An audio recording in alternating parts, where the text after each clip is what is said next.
জেলার সব খবর নিয়মিত এই আয়োজনে আপনাদের স্বাগত জানাচ্ছি আমি মৌসুমী আহমেদ লোপা।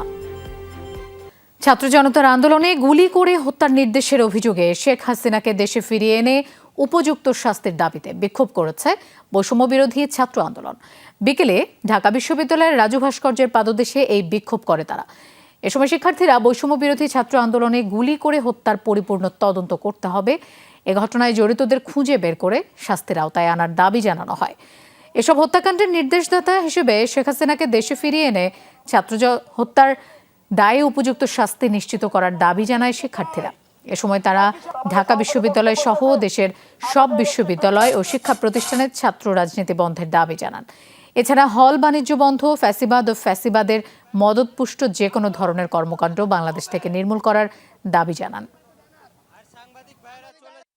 বাংলাদেশের ছাত্র নাগরিক যখন এক হয়েছে তখন আপনাদের এসব কুকুরের মতো লেজ গুটিয়ে পালাবে। শেখ হাসিনা দেশ থেকে বিদায় নিয়েছে, কিন্তু তার মন থেকে ফ্যাসিবাদ বিদায় নেয় না। বিদেশে বসে এখনো এই দেশের মানুষের বিরুদ্ধে তিনি ষড়যন্ত্র করে যাচ্ছেন। এই ফ্যাসিজমের যারা ফুল সোলজার ছিল তাদেরকে আসামি করে এই অন্তর্বর্তীকালীন সরকারের কাছে আমরা দাবি করছি, খুনি হাসিনাকে আসামি করে আন্তর্জাতিক অপরাধ ট্রাইব্যুনালে মামলা দায়ের করতে হবে। স্বাধীনতা হরণকারী মহল দেশ থেকে পালিয়ে গিয়ে বিদেশে বসে ছাত্র জনতার অর্জন নস্যাৎ করার চক্রান্ত করছে, এমন অভিযোগ করেছেন বিএনপি মহাসচিব মির্জা ফখরুল ইসলাম আলমগীর। বিকেলে রাষ্ট্রীয় অতিথি ভবন যমুনায় প্রধান উপদেষ্টা ডক্টর মোহাম্মদ ইউনূসের সাথে সাক্ষাৎ শেষে এমন অভিযোগ করেন বিএনপি মহাসচিব মির্জা ফখরুল ইসলাম আলমগীর। তিনি বলেন, ছাত্রদের আন্দোলন নষ্ট করতে আওয়ামী লীগ বিশৃঙ্খলা সৃষ্টির চেষ্টা করছে, সংখ্যালঘুদের উপর হামলার ষড়যন্ত্র করছে তারা, এসবই উদ্দেশ্য প্রণোদিত। মির্জা ফখরুল বলেন, যারা মানুষ হত্যাকারী তাদের বিরুদ্ধে আন্দোলন চলবে। সংখ্যালঘুদের উপর হামলার বিষয়ে অন্তর্বর্তী সরকারকে ব্যবস্থা নেওয়ার আহ্বান জানানো হয়েছে। বলেন, দেশ গঠনে সব দলের সাথে আলোচনা হবে, তবে মানুষ হত্যাকারীদের সাথে কোনো আলোচনা নয়।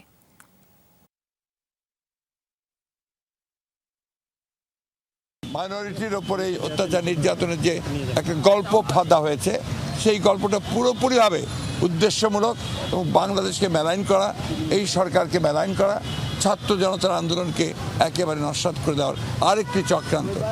সেই দলটি আবারও তারা বিভিন্ন রকমভাবে কথা বলছে যা বাংলাদেশের মানুষের স্বার্থের বিরুদ্ধে।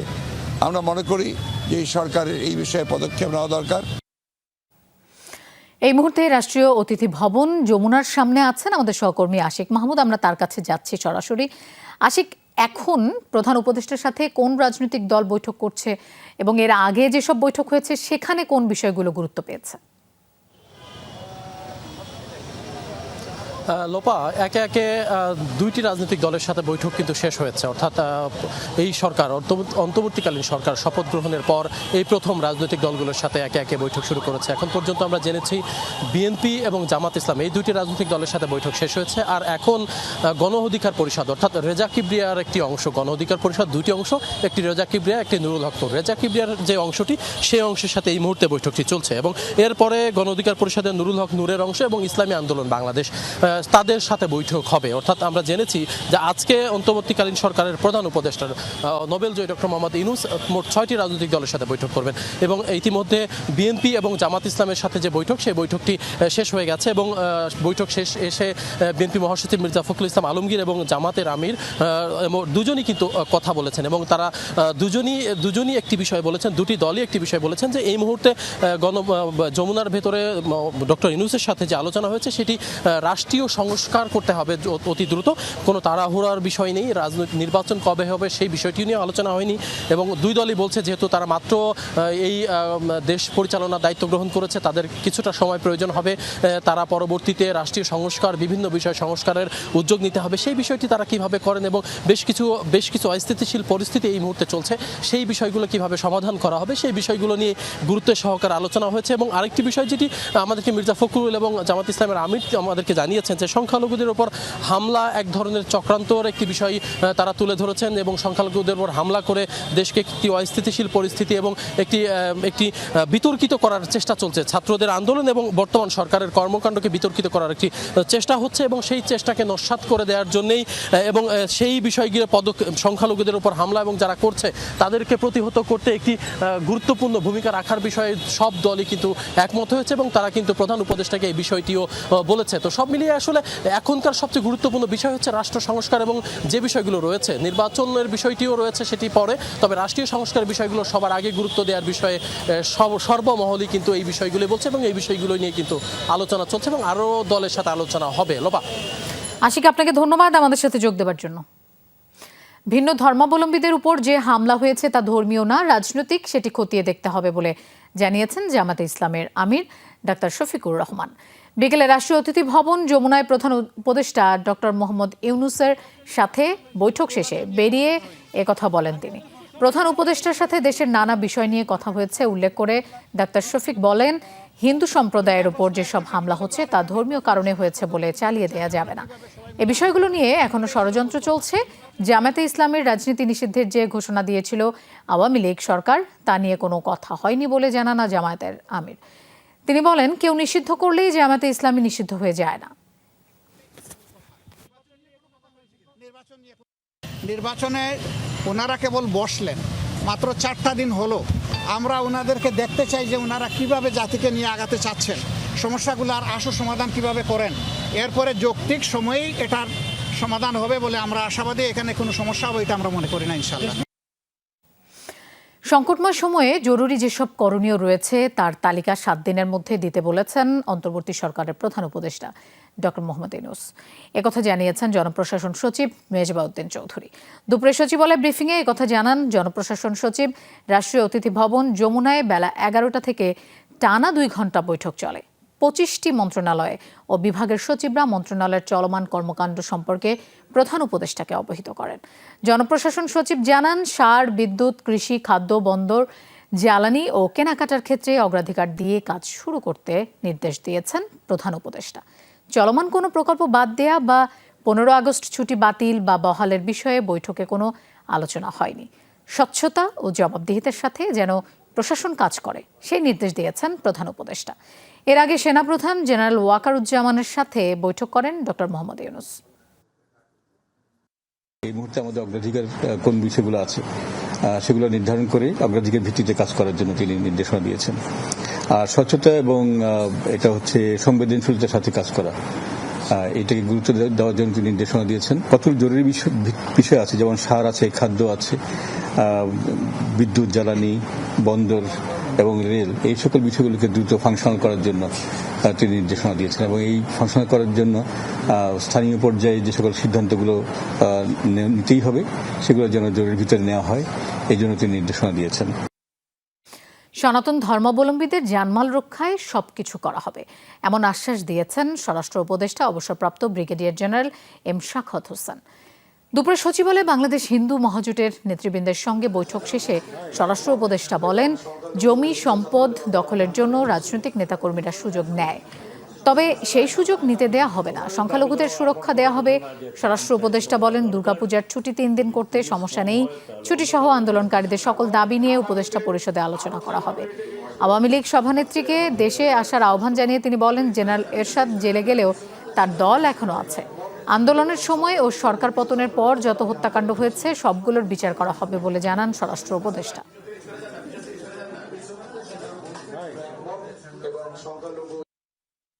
ওনারা আমার কাছে এইটুকু প্রমিস করেছেন যে যারা বুঝে না বুঝে এক ধরনের আন্দোলন করে প্রচার করার চেষ্টা করছে সেটা সঠিক নয়।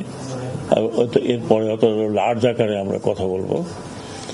আর আমিও প্রমিস করেছি, আমি মনে করি যে দুর্গাপূজায় 2 দিন বা 3 দিন ছুটি দিতে অসুবিধা কি? আওয়ামী লীগ দল পুনর্গঠন করতে পারে, এতে কোনো সমস্যা নেই, তবে বিশৃঙ্খলা করার চেষ্টা করলে পরিণতি ভালো হবে না বলে হুঁশিয়ার করেছেন স্বরাষ্ট্র উপদেষ্টা অবসরপ্রাপ্ত brigadier general doctor Shakhawat Hossain. সকালে আন্দোলনের সময় আহত আনসার সদস্যদের চিকিৎসার খোঁজ খবর নিতে রাজধানীর সিএমএইচ হাসপাতাল পরিদর্শন করেন স্বরাষ্ট্র উপদেষ্টা। এ সময় আন্দোলনে হতাহতের ঘটনার নিন্দা জানিয়ে তদন্তের আশ্বাস দেন তিনি। বলেন, আন্দোলনে প্রাণহানির ঘটনা তদন্তে আন্তর্জাতিক সহায়তা চাওয়া হবে। শাখাওয়াত হোসেন বলেন, সোমবারের মধ্যে লুট করা অস্ত্র থানায় জমা দেওয়ার নির্দেশ দেওয়া হয়েছে। 19 আগস্টের পর কারো কাছে এসব অস্ত্র পাওয়া গেলে কঠোর ব্যবস্থা নেওয়া হবে। স্বরাষ্ট্র উপদেষ্টা বলেন, দেশের জন্য আওয়ামী লীগের অনেক অবদান আছে, তাই তারা দল গোছাতে পারে, কিন্তু প্রতি বিপ্লবের স্বপ্ন দেখলে হাজার হাজার মানুষের রক্ত ঝরবে।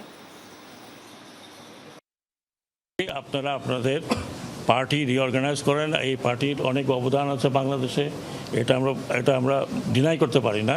কেউ মনে করে যে এইটা করে আবার একটা কাউন্টার রেভলিউশন করে আসবেন, কাউন্টার রেভলিউশন করতে হলে আপনাকে হাজার হাজার লোকের রক্ত বহাইতে হবে। যদি আপনারা সেই দায়িত্ব নিতে চান তাহলে নিন। এদেশের লোক এত তাড়াতাড়ি ভুলে নাই, সময় দেন হয়তো ভুলে যাবে, কিন্তু এত তাড়াতাড়ি ভুলে নাই। নতুন সরকারের বিষয়ে বিদেশি বন্ধুরা খুবই ইতিবাচক। বিদেশিদের সাথে করা সকল চুক্তি সমঝোতা সবই সরকার ধারাবাহিকভাবে রক্ষা করে যাবে, একথা জানিয়েছেন পররাষ্ট্র উপদেষ্টা তৌহিদ হোসেন। বিকেলে রাষ্ট্রীয় অতিথি ভবন পদ্মায় অন্তত 7টি দেশ ও আন্তর্জাতিক সংস্থার প্রতিনিধিদের সাথে বৈঠক করেন তিনি। বৈঠকে বিদেশি কূটনীতিকদের কাছে দেশের বর্তমান পরিস্থিতি তুলে ধরেন পররাষ্ট্র উপদেষ্টা। তৌহিদ হোসেন জানান, আগামীর সংসদে তরুণদের প্রতিনিধিত্ব দেখতে চায় এক রাষ্ট্রদূত। কূটনীতিকদের নিরাপত্তা নিয়ে উদ্বেগ দ্রুতই কেটে যাবে উল্লেখ করে তৌহিদ হোসেন বলেন, মানবাধিকার নিয়ে গুরুত্বের সাথে কাজ করবে বর্তমান সরকার। জানান, অন্তর্বর্তী সরকারের সঙ্গে কাজ করতে কূটনীতিকদের আহ্বান জানানো হয়।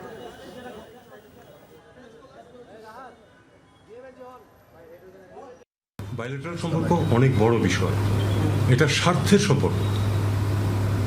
বন্ধুত্বটাও কিন্তু স্বার্থের জন্য, স্বার্থ বিঘ্নিত হলে কিন্তু বন্ধুত্ব থাকে না। তো দুই পক্ষের স্বার্থ আছে, বাংলাদেশে ভারতের স্বার্থ আছে, ভারতে আমাদের স্বার্থ আছে, কাজে আমরা সেই স্বার্থকে ফলো করবো এবং আমাদের সুসম্পর্ক বজায় রাখার সবসময় চেষ্টা করতে হবে। অন্তর্বর্তীকালীন সরকার কি দ্রুত সময়ের মধ্যে নির্বাচন দেবে নাকি দীর্ঘমেয়াদে থেকে রাষ্ট্র সংস্কার করবে তা আগামীকালই বলে দিতে হবে, এমন মন্তব্য করেছেন যুক্তরাষ্ট্রের ইলিনয় স্টেট ইউনিভার্সিটির অধ্যাপক ডক্টর আলী রিয়াজ। তিনি বলেন, অবস্থার যেন পুনরাবৃত্তি না হয় তার জন্য রাষ্ট্র সংস্কার করতে হবে। টিআইবির নির্বাহী পরিচালক ডক্টর ইফতেখারুজ্জামান বলেন, হাওয়া ভবন এবং আয়নাঘর দুটোই অগ্রহণযোগ্য। গণ অভ্যুত্থান পরবর্তী বাংলাদেশ নিয়ে ফোরাম ফর বাংলাদেশ স্টাডিজের ওয়েবিনারে বক্তারা এসব কথা বলেন।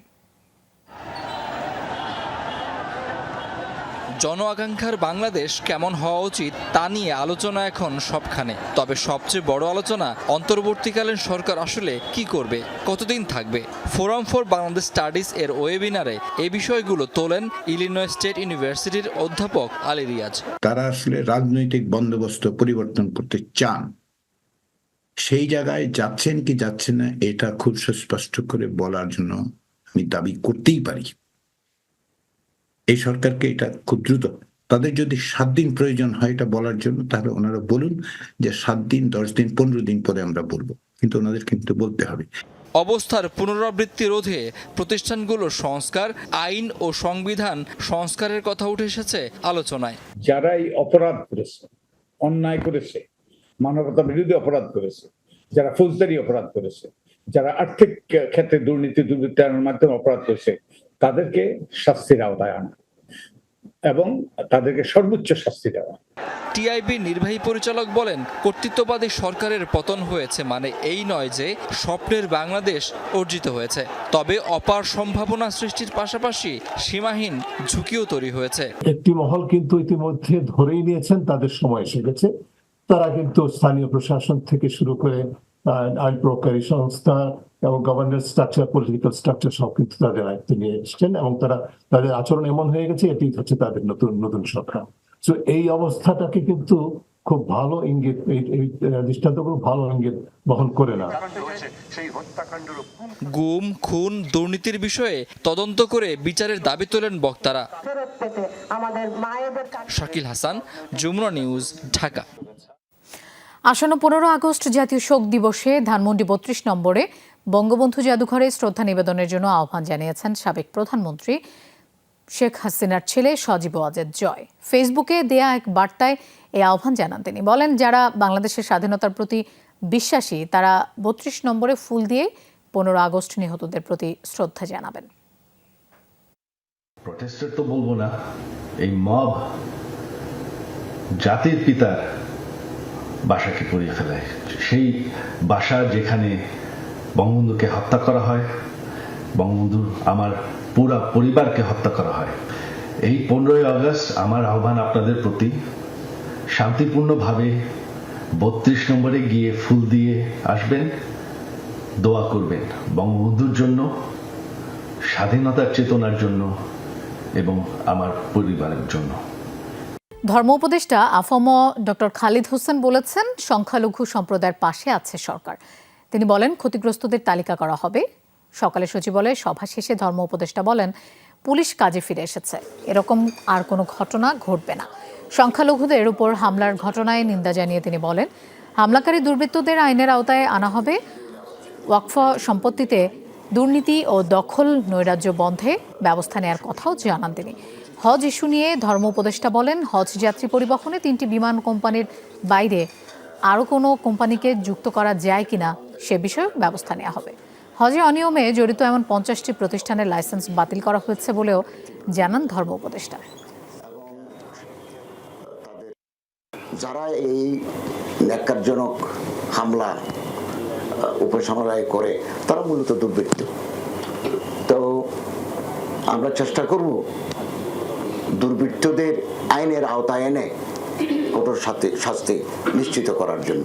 সেটি আসলেই আমরা সংখ্যাটা জানতে পারবো যে কতটা উপসমালয়, কতটা বাড়ি ক্ষতিগ্রস্ত হয়েছে এবং তাদের পুনর্বাসনের উদ্যোগ আমরা কতটুকু নিতে পারি, এই ব্যাপারে আমরা পরবর্তী সিদ্ধান্ত নেব। সেনাবাহিনী প্রধান জেনারেল ওয়াকারুজ্জামান বলেছেন, পুলিশ সংগঠিত হয়ে স্বাভাবিক কার্যক্রম শুরু করলে ব্যারাকে ফিরে যাবেন সেনা সদস্যরা। দুপুরে খুলনা শহীদ শেখ আবু নাসের স্টেডিয়ামে সেনাবাহিনীর অস্থায়ী ক্যাম্পের কার্যক্রম পরিদর্শন শেষে একথা বলেন তিনি। রাজনৈতিক দলগুলোকে ধ্বংসাত্মক নয়, শান্তিপূর্ণ কর্মসূচি দেওয়ার আহ্বান জানান তিনি। বলেন, সকলের সহযোগিতায় দেশকে স্বাভাবিক অবস্থায় ফিরিয়ে আনা হবে। যারা অপকর্ম করেছে আইন অনুযায়ী তাদের বিরুদ্ধে ব্যবস্থা নেওয়া হবে। সংখ্যালঘুদের উপর হামলার বিষয়ে তিনি বলেন, বাংলাদেশ হবে সব ধর্মের মানুষের নিরাপদ স্থান। সেই লক্ষ্যে সবাইকে মিলে কাজ করার উপর জোর দেন জেনারেল ওয়াকারুজ্জামান। পুলিশকে আরও সংগঠিত করতে হবে এবং তাহলে নিশ্চিত যে আমরা আবার একদম স্বাভাবিক অবস্থা আমরা ফেরত যাব, সেই দিকেই আমরা কাজ করে যাচ্ছি। আমরা দিনরাত কাজ করে যাচ্ছি। আমার সেনাবাহিনী সমস্ত ডিভিশনগুলো ডিপ্লয় আছে। খুব শীঘ্রই একেবারে পরিস্থিতি স্বাভাবিক হয়ে যাবে এবং পুলিশ ফোর্স যখন আবার সুন্দরভাবে তাদের কার্যক্রম শুরু করবে তখন আমরা সেনানিবাসে ফেরত যাব। সবার সাথে আলোচনা করে স্কুল খোলার সিদ্ধান্ত নেওয়া হবে বলে জানিয়েছেন প্রাথমিক ও গণশিক্ষা উপদেষ্টা ডাক্তার বিধান রঞ্জন রায় পোদ্দার। সকালে সচিবালয়ে প্রথম কর্মদিবসে মত বিনিময় সভায় তিনি বলেন, একটা বিশেষ মুহূর্তে সরকার গঠিত হয়েছে। শিক্ষার্থীদের দাবি অনুযায়ী কাজ করবে এই সরকার। তিনি বলেন, দ্রুতই কর্মকৌশল ঠিক করা হবে, সবার সহযোগিতা নিয়ে কাজ করবেন বলেও জানান এই উপদেষ্টা। বিধানচন্দ্র পোদ্দার বলেন, শিক্ষার্থীদের ব্যক্তিজীবন গড়ার ক্ষেত্রে শিক্ষা প্রধান ভূমিকা রাখে। শিক্ষার্থীদের সুনাগরিক হিসেবে গড়ে তুলতে প্রাথমিক শিক্ষার মানোন্নয়ন করা জরুরি। এই মুহূর্তে যেটা আমাদের প্রয়োজন সেটা হচ্ছে মানের উন্নয়ন করা, প্রাথমিক শিক্ষার মানের উন্নয়ন করা, যেন আমাদের শিশুরা সুনাগরিক হিসেবে গড়ে ওঠে এবং তারা অবদান রাখতে পারে। সামগ্রিকভাবে একটা অস্থিরতা তৈরি হয়েছে, আর বাচ্চারা খুব ছোট, ফলে যদি অস্থিরতা কম না কমে সমস্যাগুলো থাকে তাহলে তো মানুষজন বাচ্চাদের স্কুলে পাঠাতেও আগ্রহ বোধ করে না। ডিক্লেয়ার দিলেই তো হয় ব্যাপারটা। সেই জন্যই এই বিষয়টা ঠিক করে আমরা আপনাকে জানাবো। নতুন অন্তর্বর্তীকালীন সরকারকে ব্যর্থ করতে মিথ্যা ও বানোয়াট প্রোপাগান্ডা চালানো হচ্ছে, এমন মন্তব্য করেছেন বিএনপি মহাসচিব মির্জা ফখরুল ইসলাম আলমগীর। এসব বিষয়ে দেশের সব শ্রেণী পেশার মানুষকে সতর্ক থাকার আহ্বান জানান তিনি। আরাফাত রহমান কোকোর জন্মবার্ষিকী উপলক্ষে সকালে বনানী কবরস্থানে শ্রদ্ধা জানানো শেষে এসব কথা বলেন মির্জা ফখরুল। তিনি বলেন, রাজনৈতিক দলগুলো গণতন্ত্রের জন্য দীর্ঘ সময়ে অনেক ত্যাগ স্বীকার করেছে। সেই ত্যাগ এবার ছাত্র জনতার গণ অভ্যুত্থানের মধ্য দিয়ে পূরণ হয়েছে। পরাজিতরা এখন যে প্রোপাগান্ডা চালানোর চেষ্টা করছে তা রাজপথে থেকে প্রতিহত করা হবে বলেও জানান বিএনপি মহাসচিব। এ সময় তিনি অন্তর্বর্তীকালীন সরকারকে দ্রুত নির্বাচনের ক্ষেত্র তৈরির আহ্বান জানান। আমি অনুরোধ করব লেফটেন্যান্ট গভর্নমেন্টকে যে অতি দ্রুত নির্বাচনের জন্য একটা ক্ষেত্র তৈরি করা, প্রতি বিপ্লবের যে আশঙ্কা, সেই আশঙ্কা থেকে দেশে মুক্ত করবার জন্য অত্যন্ত সজাগ থেকে রাস্তায় থেকে আমি সেই তাদের যে চক্রান্ত শুরু হয়েছে সেই চক্রান্তকে প্রতিরোধ করবার সকল ব্যবস্থা গ্রহণ করবেন। জনগণের কাছে আমার এই হচ্ছে প্রত্যাশা। ধ্বংসস্তূপে দাঁড়িয়ে নতুন করে শুরু করতে হবে সব। প্রথম দিনে এজলাসে বসে এমন মন্তব্য করলেন নবনিযুক্ত প্রধান বিচারপতি সৈয়দ রেফাত আহমেদ। তিনি বললেন, ছাত্র জনতার অনিবার্য আহ্বানে সাড়া দিয়ে দেশে দ্বিতীয় মুক্তিযুদ্ধ হয়েছে। তাদের আত্মত্যাগকে সম্মান জানিয়ে দেশের বিচারকদের সততার সাথে কাজ করার নির্দেশ দিয়েছেন তিনি।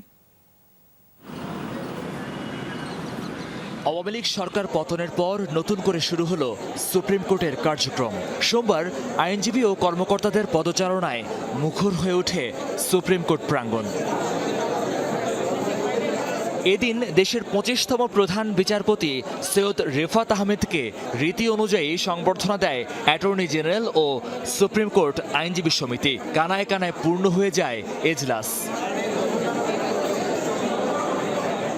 এ সময় প্রধান বিচারপতির কাছে সিন্ডিকেট মুক্ত বিচার বিভাগ ও জাতির জন্য ন্যায় বিচার প্রত্যাশা করেন অ্যাটর্নি জেনারেল।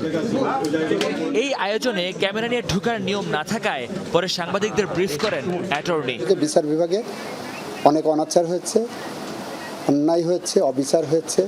সাংবিধানিক শাসন প্রতিষ্ঠায় বিচার বিভাগের ভূমিকা হয়তো প্যাসিভ ছিল, সেটা হয়তো বলতে চেয়েছি। সততা, দক্ষতা ও নিষ্ঠার সঙ্গে মানুষের অধিকার প্রতিষ্ঠায় ন্যায় বিচার নিশ্চিতে কাজ করার কথা জানান প্রধান বিচারপতি। বলেন, শিক্ষার্থীরা বৈষম্যের বিরুদ্ধে মহাজাগরণের উন্মেষ ঘটিয়েছে। ছাত্র জনতার সীমাহীন আত্মত্যাগ, মহাজাগরণ ও অভ্যুত্থানের মাধ্যমে এই স্বাধীনতা অর্জিত হয়েছে। গণজাগরণ নিয়ে উনি বলেছেন, তাদের প্রতি সর্বোচ্চ শ্রদ্ধা জানিয়েছেন। বাংলাদেশে অন্যায়, অবিচার, অনাচার যেটা হয়েছে তার বিরুদ্ধেই গণজাগরণ। আত্মত্যাগের যে মহৎ উদ্দেশ্য ছিল, সেই লক্ষ্যকে সামনে রেখে বাংলাদেশের বিচার ব্যবস্থাকে জনগণের অধিকার প্রতিষ্ঠার একটা আশ্রয়স্থল হিসেবে উনি গড়ে তুলবেন। এদিকে 8 দিন পর বসল নবগঠিত হাইকোর্টের কয়েকটি বেঞ্চ। সবগুলো বেঞ্চ গঠন করা হলে চিরচেনা রূপে ফিরবে সুপ্রিম কোর্ট। মহিউদ্দিন মধু, যমুনা নিউজ, ঢাকা। ছাত্র আন্দোলনের সময় ইন্টারনেট বন্ধের ঘটনায় সাবেক প্রতিমন্ত্রী সহ যাদের জড়িত থাকার প্রমাণ পাওয়া যাবে তাদের বিরুদ্ধে ব্যবস্থা নেওয়া হবে বলে জানিয়েছেন তথ্য ও যোগাযোগ প্রযুক্তি উপদেষ্টা নাহিদ ইসলাম। সকালে আগারগাঁওয়ে আইসিটি টাওয়ারে অফিস করতে গিয়ে কথা বলেন তিনি। জানান, ছাত্র আন্দোলনের পক্ষ নেয় 10 মিনিটস সহ কয়েকটি স্টার্টআপ কোম্পানিতে বিনিয়োগ বন্ধ করা হয়েছিল। সেসব বঞ্চিত কোম্পানিগুলোর প্রতি সুবিচার করা হবে। এর আগে আইসিটি টাওয়ারে গেলে উপদেষ্টা নাহিদ ইসলামকে স্বাগত জানান কর্মকর্তারা। পরে বিসিবি সম্মেলন কক্ষে বৈঠক করেন তিনি। বৈঠকের শুরুতে ছাত্র জনতার আন্দোলনে নিহতদের স্মরণে 1 মিনিট নীরবতা পালন করা হয়। আইসিটি বিভাগের বিভিন্ন বিষয় নিয়ে আলোচনা হয় বৈঠকে। অবশ্যই এই প্রক্রিয়ায় সরকারের লোক, মন্ত্রী বা অন্য কোনো সংস্থার লোক যদি যুক্ত হয় তাদের বিরুদ্ধে অবশ্যই বিচার করা হবে, কারণ এটি মানুষের একটি মানবাধিকারের বিষয়। তথ্যর প্রবাহর অবাধ নিশ্চিত থাকা এবং ইন্টারনেট ব্যবহার করা। তো যারা এটি করেছে, বন্ধ করে দিয়েছে, তারা মানবাধিকার লঙ্ঘন করেছে এবং এটি বন্ধ করে শত শত মানুষকে কিন্তু হত্যা করা হয়েছে। তো অবশ্যই এই প্রক্রিয়ার সাথে যারা জড়িত তাদেরকে বিচারের আওতায় আনা হবে। শেখ হাসিনা সরকারের পতনের পর ভেঙে পড়ে আইন শৃঙ্খলা ব্যবস্থা।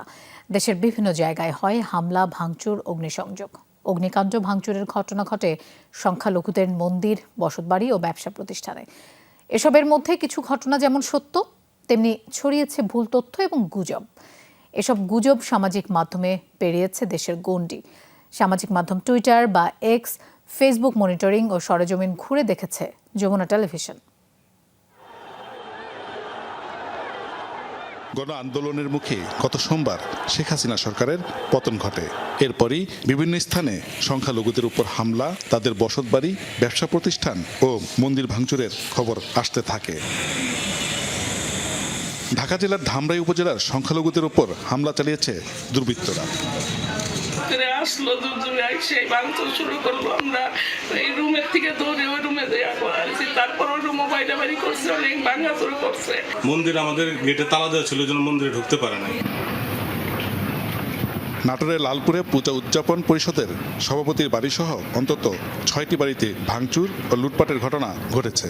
এই সময় ঘটনার প্রমাণ মুছে ফেলতে সিসি ক্যামেরাও ভাঙচুর করা হয়। গেট ভেঙে ফেলা দিল, তখন আমরা সবাই বাইরে চলে গেলাম, বের হয়ে গেলাম, নিজের যান বাঁচানোর তো প্রয়োজন।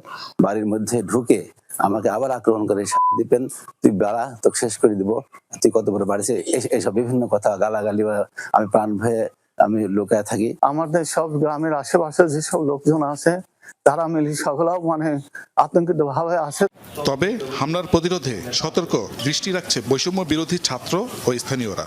আমরা প্রত্যেক মন্দিরে আমরা কমিটি গঠন করে সিরিয়াল বাই সিরিয়াল ভাবে আমরা পাহারা দেওয়ার ব্যবস্থা করছি। খুলনা জেলার কয়েকটি উপজেলা থেকেও আসে হামলার খবর। সংখ্যালঘুদের বাড়ি ও দোকানে হামলা চালিয়ে করা হয়েছে লুটপাট।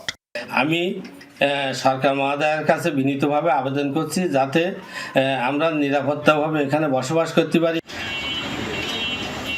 মেহেরপুরে হিন্দু ধর্ম প্রচার প্রতিষ্ঠান ইসকন মন্দিরে ও শহরের হালদার পাড়ায় সংখ্যালঘুদের বাড়ি, ব্যবসা প্রতিষ্ঠানে হামলা চালানো হয়েছে। গত 5 আগস্ট বিকেল 5টার দিকে আমাদের মন্দিরে হামলা হয়। প্রায় 500 অধিক মানুষ এসে আমাদের মন্দিরে হামলা করেছিল। বাংলাদেশ হিন্দু বৌদ্ধ খ্রিস্টান ঐক্য পরিষদ এক বিবৃতিতে জানিয়েছে, শতাধিক স্থানে সংখ্যালঘুদের বাড়ি, দোকানে হামলা, ভাঙচুর ও লুটপাট করা হয়েছে। হামলা চালিয়েছে 10টি মন্দিরে। এই হামলাগুলোর মধ্য দিয়ে দেখা যাচ্ছে বিভিন্ন এলাকা থেকে লোকজন পালিয়ে বেড়াচ্ছে। এই সুযোগে এদের জায়গা জমিগুলো নানান জায়গায় জবরদখল করা হচ্ছে। এই খবরগুলো আমাদের কাছে আমরা পেয়েছি। গণ আন্দোলনে নেমেছিলেন সঙ্গীত শিল্পী রাহুল আনন্দ। তারপরও সহিংসতা থেকে রক্ষা পাননি তিনি। ধানমন্ডির 32 নম্বরের পাশেই একটি বাড়িতেই থাকতেন তিনি। সে বাড়িটিও আগুন দিয়ে জ্বালিয়ে দিয়েছে দুর্বৃত্তরা। বাংলাদেশ में हिंदुओं को चुन चुन कर निशाना बनाया जा रहा है। তবে বেশ কিছু বিভ্রান্তিকর তথ্য সামাজিক ও ভারতীয় গণমাধ্যমে প্রচার করা হয়। तो कहीं उनके घरों को आग के हवाले किया जा रहा है। একটি এক্স অ্যাকাউন্ট থেকে করা পোস্টে দাবি করা হয় বাংলাদেশ ক্রিকেট দলের খেলোয়াড় লিটন দাসের বাড়ি পুড়িয়ে দেওয়া হয়েছে। দিনাজপুর শহরের বড়বন্দর এলাকায় লিটন দাসের বাড়িতে হাজির টিম যমুনা। আগুন দেওয়া তো দূরের কথা, একটি ঢিলও ছোড়া হয়নি তার বাড়িতে। আমার বাসা লিটন কুমার দাসের পাশেই আমাদের বাসা বলতে গেলে একটাই বাসা বলা চলে। এই যে একটা গুজব উঠছে যে লিটনের বাসায় আগুন দেওয়া হয়েছে বা ক্ষয়ক্ষতি করা হয়েছে, এটা সম্পূর্ণ একটা গুজব। তার বাইরে কোনো কিছু হয় না, এটা মানুষের গুজব ছড়িয়ে এই। এমনকি লিটন দাসও এক পোস্টে দাবি করেন তার বাড়িতে হামলা হয়নি। যে বাড়িটি সামাজিক মাধ্যম এক্সে দেখানো হয়েছে সেটি মূলত নড়াইল 2 আসনের এমপি ও জাতীয় ক্রিকেট দলের সাবেক অধিনায়ক মাশরাফি বিন মর্তুজার। তবে জেলা পরিষদের চেয়ারম্যান ও জেলা আওয়ামী লীগ সভাপতি অ্যাডভোকেট সুভাষ বোসের বাড়িতে হামলা চালানো হয়। এক্সে এই ভবনটিতে অগ্নিসংযোগের একটি ভিডিও পোস্ট করে দাবি করা হয় মন্দিরে আগুন দেওয়া হয়েছে, কিন্তু যমুনা টিভির ফ্যাক্ট চেকে দেখা যায় এটি ছিল সাতক্ষীরার কলারোয়ার একটি রেস্টুরেন্ট। এর মালিক কলারোয়া উপজেলার যুবলীগ সভাপতি কাজী আসাদুজ্জামান শাহজাদা। আমার কলারোয়ার রাজনৈতিক শত্রুতা আছে, যারা ফিরোজ আহমেদ স্বপন সাহেবের ভোটের আমি বিরোধিতা করেছি। উপজেলা ভোটে বলেন, তার শাশুড়ি ভোটে দাঁড়িয়েছিল, আমি একটা পক্ষ নিয়েছিলাম আলাদা পক্ষ, আর ফেল করেছে। ওইসব বিভিন্ন কারণে আমার শত্রু শেষ নেই। একই সাথে সাতক্ষীরা জেলায় মন্দিরে মন্দিরে চলছে পাহারা ব্যবস্থা। গুজবে কান দেবেন না, আমরা খুব ভালো আছি। শিবিরের কর্মীরা বা নেতৃবৃন্দরা বা আমাদের কাউন্সিলররা সবসময় আমাদের সহযোগিতা করতেছে, সবসময় আসতেছে। আসলে আমাদের এই সাতক্ষীরা মায়ের বাড়ি মন্দির নিয়ে অনেকে আমার কাছে ফোন দিয়েছে এবং জানতে চাচ্ছে যে মায়ের বাড়ি ভেঙেছে কিনা দেশ বিদেশ থেকে। আসলে এটা গুজব। শরীয়তপুরের মন্দিরে হামলার ঘটনা ঘটেছে। এটা আসলে কি জন্য করছে এটা এখনো বলতে পারতেছি না। দিঘির জমি নিয়ে পার্শ্ববর্তী কারোর সাথে ঝামেলা ছিল, সেই দিঘির উপরে কিন্তু মন্দিরটা করা হয়েছে। আপনাদের কি মনে হয় যে সেই আক্রোশের কারণে কি এইটা ভাঙচুর হইতে পারে কিনা? হয়তো একটু আক্রোশ তো থাকবেই, এটাই বাস্তব সত্য কথা। তবে গুজবও ছড়িয়ে পড়ে পুরো জেলা জুড়ে। এখানে হিন্দুদের উপরে বা কোন মন্দিরের উপরে আক্রমণ হয়েছে এটা আমরা দেখি নেই। তবে রিউমার আমরা শুনছি যে মন্দির জ্বালাই দিছে, সেখান থেকে আবার আমরা আইনজীবীদের নিয়েও আমরা সেখানে গেছি, যাই দেখছি যে সেখানে জ্বালাইছে কিনা। পরে দেখছে না, এখানে কোনো আক্রমণ এরকম উদ্দেশ্যমূলক কোনো আক্রমণ এখানে হয়নি। রংপুরে বিভিন্ন স্থানে মন্দির ভাঙচুরের খবর পাওয়া গেলেও পরে হিন্দু সমাজের দাবি সংখ্যালঘু হিসেবে কারো বাড়িতে হামলা চালানো হয়নি। সেদিন থেকে এই মিথ্যা প্রচার এবং প্রোপাগান্ডা চালাচ্ছে আমাদের সম্প্রদায়কে ঘিরে, সনাতন সম্প্রদায়কে ঘিরে। আমি দায়িত্ব নিয়ে বলতে চাই, রংপুর মহানগরে এরকম কোনো ঘটনা ঘটে নাই। আমি বলছি রংপুর জেলা থেকে কোনো সংখ্যালঘু বা হিন্দু সম্প্রদায়ের লোকজন ভারতমুখী হয়নি। এক্সের একাধিক পোস্টে দাবি করা হয় মুসলিম নারী হিন্দু নারীদের বেঁধে রেখেছে। যাচাইয়ে দেখা যায় ঘটনাটি ঘটে 17 জুলাই ঢাকার বেগম বদরুন্নেসা সরকারি মহিলা কলেজে। আন্দোলনকারীরা ওই দিন 2 ছাত্রলীগের কর্মীকে বেঁধে রেখেছিল। এসব গুজবের কথাও স্বীকার করে হিন্দু নেতারা। যা কিছু আসছে তার মধ্যে হয়তো কিছু কিছু এরকম ভুয়া থাকতে পারে, কিন্তু বেশিরভাগ ক্ষেত্রেই সত্য। ভারতের এক রাজনীতি বলছে 1 কোটি হিন্দু হলে বর্ডারে চলে আসতেছে। কোনো 1 কোটি হিন্দু কোথাও বর্ডারে গেছে? সারা বাংলাদেশে তো হিন্দুরা রয়েই গেছে। বর্ডার তো আর খুলে দেয় না কোনোদিন না। বিএসএফ যাবে, ওইখানে যাবে, ওপার থেকে কিছু লোক আসে, ভিডিও করবে, ছবি করবে, তারা বলবে এটা একটা রাজনীতি। হিন্দুদের পাশে এসে দাঁড়িয়েছে মুসলিম সমাজ। মন্দির, বসতবাড়ি এবং ব্যবসা প্রতিষ্ঠান রক্ষায় মিলেমিশে কাজ করছে সবাই। ধীরে ধীরে গুজব ও আতঙ্ক কাটিয়ে মন্দিরে আসতে শুরু করেছে পূজারীরাও। অপূর্ব আলাউদ্দিন, যমুনা নিউজ, ঢাকা। সব অস্থিরতা কাটিয়ে স্বাভাবিক হতে শুরু করে ট্রেন চলাচল। সকালে ঢাকা থেকে ছেড়ে গেছে পণ্যবাহী ট্রেন। কাল থেকে চালু হবে কমিউটার ট্রেন। আর আগামী 15 আগস্ট থেকে পুরো দমে রেল চলাচল শুরু হবে, জানিয়েছে রেলওয়ের মহাপরিচালক সর্দার শাহাদাত আলী। টিকিট পাওয়া যাচ্ছে বিকেল থেকেই। বৈষম্য বিরোধী ছাত্র আন্দোলনকে কেন্দ্র করে সহিংসতার ঘটনায় 18 জুলাই থেকে বন্ধ রয়েছে ট্রেন চলাচল। তবে কারফিউ শিথিলের পর থেকে 1 থেকে 3 আগস্ট পর্যন্ত সীমিত পরিসরে চলে কমিউটার ট্রেন। 4 আগস্ট থেকে অনির্দিষ্টকালের জন্য সব ধরনের রেল চলাচল বন্ধ ঘোষণা করে কর্তৃপক্ষ। অন্তর্বর্তীকালীন সরকারের আন্দোলনের মুখে আওয়ামী লীগ সরকারের পতনের পর দায়িত্ব নেয় অন্তর্বর্তী সরকার। ধীরে ধীরে স্বাভাবিক হতে শুরু করে জীবনযাত্রা। অবশেষে সোমবার শুরু হয় পণ্যবাহী ট্রেন চলাচল। সকালে কমলাপুর স্টেশন ছেড়ে যায় কয়েকটি ওয়াগন। ঢাকা থেকে আমরা 2টা কন্টেইনার চালাবো। একটা চালাবো হলো আপনার চালাইছি অলরেডি 6টা 10-এ গেছে। আরেকটা রেডি করতেছি, দেখতেছেন যে দাঁড়ানো আছে। এটা কিছু খালি হয়েছে, আবার কিছু খালি করতেছি। করার পরে এটা ব্যাক করে এটা চালাই দেবো। এরপরে ওদিক থেকে আসবে, হয়তোবা দুপুরের পরে ঢুকলে পরে ওইগুলো আবার লোডিং আনলোডিং হবে। মঙ্গলবার থেকে স্বল্প দূরত্ব চলবে লোকাল ও কমিউটার ট্রেন। আর 15 আগস্ট থেকে সারা দেশে শুরু হবে আন্তনগর ট্রেন চলাচল। আগামী 13 তারিখ থেকে যাত্রীবাহী ট্রেন চলাচল শুরু হবে। 13 থেকে সমস্ত দেশব্যাপী আমাদের বাংলাদেশ রেলওয়ে নেটওয়ার্কের মধ্যে local, mail train, commuter train এগুলো চলবে। আর অগ্রিম টিকিট বিক্রি, নিরাপত্তা, এই বিষয়গুলো হিসাব করে আমরা 15 তারিখ থেকে আমরা আন্তনগর ট্রেনও চালানো শুরু করব। কর্তৃপক্ষ বলছে রেলযাত্রা পুরোপুরি স্বাভাবিক হতে সময় লাগবে আরো কয়েকদিন। যাত্রীদের স্বচ্ছন্দ ভ্রমণ। রাজীব আহমেদ, যমুনা নিউজ, ঢাকা। ছাত্র জনতার আন্দোলনে গুলিবিদ্ধদের দেখতে ঢাকা মেডিকেল পরিদর্শন করেছেন সুপ্রিম কোর্টের আইনজীবীদের একটি দল। অ্যাডভোকেট মারিয়া রহমানের নেতৃত্বে আহতদের দেখতে যান তারা। সোমবার বিকেলে ঢাকা মেডিকেলে গুলিবিদ্ধদের শারীরিক অবস্থার খোঁজ খবর নেন আইনজীবীরা। পরে 15 জনকে তারা আর্থিক অনুদান দেন। সুপ্রিম কোর্টের আইনজীবী অ্যাডভোকেট মারিয়া রহমান বলেন, বিবেকের তাড়না থেকে আহতদের সহায়তা করা হয়েছে। যারা আন্দোলনে নিহত হয়েছেন তাদের আত্মার মাগফিরাত কামনা করেন তারা। আহতদের দ্রুত সুস্থতা কামনা করা হয়। এ সময় সুপ্রিম কোর্টের অনেক আইনজীবী সেখানে উপস্থিত ছিলেন। প্রেস ইনস্টিটিউট বাংলাদেশ পিআইবির মহাপরিচালক জাফর ওয়াজেদ এবং পরিচালক মোহাম্মদ জাকির হোসেনের অব্যাহতির দাবিতে বিক্ষোভ করেছে প্রেস ইনস্টিটিউটের সদস্যরা। সকালে প্রেস ইনস্টিটিউটের সামনে বিক্ষোভ করে কর্মকর্তারা। তারা বলেন, পিআইবির মহাপরিচালক জাফর ওয়াজেদ ও পরিচালক মোহাম্মদ জাকির হোসেন পদোন্নতি সিলেকশন কমিটি বা কোনো বোর্ড সভায় নিয়োগ হয়নি। তারা আরও জানান, এই 2 কর্মকর্তার দুর্নীতির নানা প্রমাণ রয়েছে। সুষ্ঠু তদন্ত করলে সকল অপকর্মের তথ্য বেরিয়ে আসবে বলেও জানান তারা। এছাড়া 2020 থেকে 2021 অর্থ বছরে নিজেরা জোরপূর্বক অতিরিক্ত ইনক্রিমেন্ট নেওয়ারও অভিযোগ করা হয়। সুষ্ঠু তদন্ত করে তাদেরকে পিআইবির চাকরি থেকে জরুরি ভিত্তিতে অব্যাহতি দেওয়ার আবেদন জানানো হয়। দেশের অর্থনৈতিক স্থিতিশীলতা নিশ্চিতের উপর জোর দিয়েছেন জাকের পার্টির মহাসচিব শামীম হায়দার। দুপুরে রাষ্ট্র মেরামত, নৈরাজ্য প্রতিরোধ, অর্থনৈতিক ও রাজনৈতিক স্থিতিশীলতা শীর্ষক এক সমাবেশে কথা বলেন তিনি। এ সময় বৈষম্য বিরোধী আন্দোলনে শহীদ আবু সাঈদ সহ সকল শহীদদের শ্রদ্ধাভরে স্মরণ করেন তিনি। শামীম হায়দার বলেন, নৈরাজ্য প্রতিরোধ, দেশ মেরামত, রাষ্ট্র কাঠামো পুনঃপ্রতিষ্ঠায় আইনের শাসন জরুরি। আদিবাসী হিসেবে সাংবিধানিক স্বীকৃতি, পৃথক মন্ত্রণালয়, ভূমি কমিশন গঠন ও নিরাপত্তা নিশ্চিতের দাবিতে দিনাজপুরের নবাবগঞ্জে র্যালি ও মানববন্ধন করেছে সমতলের ক্ষুদ্র নৃগোষ্ঠী শিক্ষার্থীরা। দুপুরে নবাবগঞ্জ উপজেলা পরিষদ চত্বর থেকে র্যালি বের করা হয়। শহরের প্রধান সড়ক প্রদক্ষিণ করে উপজেলা পরিষদের সামনে গিয়ে শেষ হয় এটি। সেখানে মানববন্ধন করে শিক্ষার্থীরা।